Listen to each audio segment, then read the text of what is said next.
জেলা শ্রমিক লীগের পক্ষে, জাতীয় শ্রমিক লীগের পক্ষে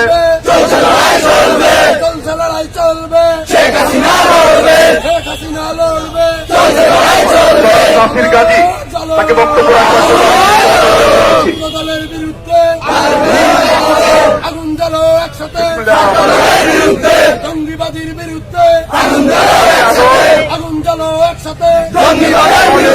4 সালে রাস্তানা ছাত্র দলের রাস্তানা নাম চেষ্টা করেছিলেন ওই জামাত বিএনপি রাজাকার তারেক রহমানের নেতৃত্বে আমাদের নেত্রীকে হত্যার চেষ্টা করেছিল, কিন্তু আমরা তাকে হত্যা করতে পারিনি। তাই আমি বলবো